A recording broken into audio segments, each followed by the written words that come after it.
you very much. Later we'll come back to the other bit. But on IPOB, I am on record.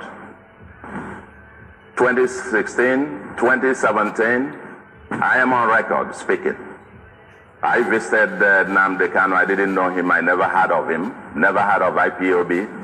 But when I heard he was in Kuje prison and court order to release him, court judgment to release him, and they refused, I am the one that led 12 further prominent Igbos to go to Kuje and dialogue with him. And I addressed the international press conference to ask for his release. Thereafter, people started visiting Kuje, and 3-4 weeks later, he was released.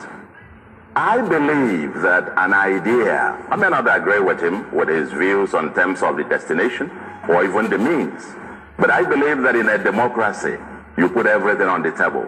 The Southeast leaders, religious, the bishops, the traditional rulers, the youths, all the groups, they're now working on a consensus that we need to dialogue on this to have a solution. Thank you very much. Of APGA, do you condemn IPOB's activities, the ideology, and the way they're going about putting their message across? Do you agree with their method, or would you condemn them? Let me be clear.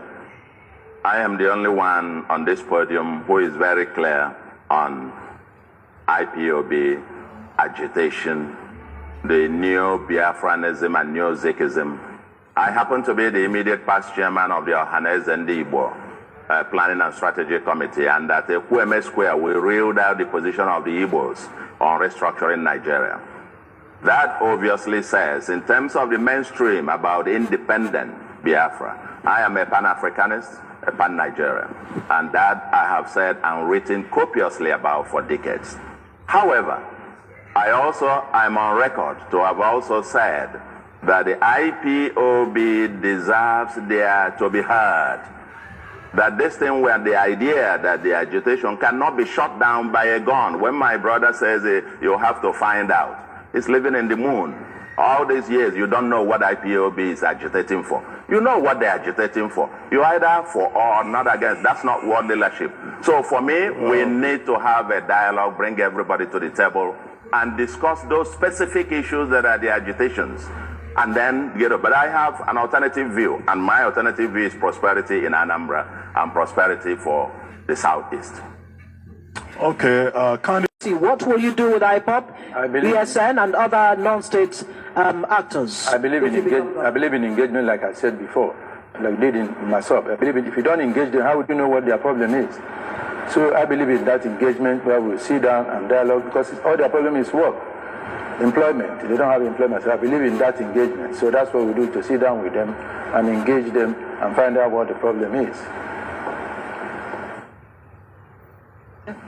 Okay, thank you very much. Well, we're trying to manage time, Professor Soludo. Okay. You have a chance when you are giving your closing remarks. Just note some of the points that you want to see comment on. But we want to talk about the economy, and let's talk about the infrastructural challenge in Anambra State, particularly roads. If you were to become governor, what will you do about the state of the roads in Anambra State? And also bear in mind the concern of many Anambrans who complain that whenever anybody becomes governor and they want to fix roads, they start in their own part of the state, creating concerns about equity, fairness, and justice in terms of the distribution of infrastructure in the state. Will you be fair when and if you become governor? I'll start with you, Professor Soludo. Again, it's 3 minutes. No, thank you very much, and I welcome this. He said something about the road.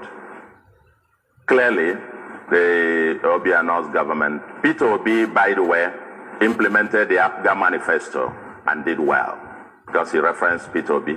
Peter Obi relatively did well. He did the roads as an APGA governor, implementing APGA manifesto. Obiano has taken it to the next level. Not only did about 17 bridges, did some roads, and built us an international airport. There is the road challenge that needs to be fixed. I admit that. I've gone around through almost all the villages in Anambra, from Olumbanasa to Warizukala to you want to run for an election. And after an election, you go on voicemail. Never engaged. Never spoke to anybody. This is the one, and I will talk about it, who has engaged in and out of season. You were in Senate for 8 years, not one word about the IPOB and the agitations in the Southeast. You were only engaging when you want to run. Insecurity in Anambra started with a PDP government and orchestrated by my brother on my right hand, kidnapping a sitting governor. It was a PDP legacy in Anambra. The PDP legacy in Anambra of burning down Anambra State. The violence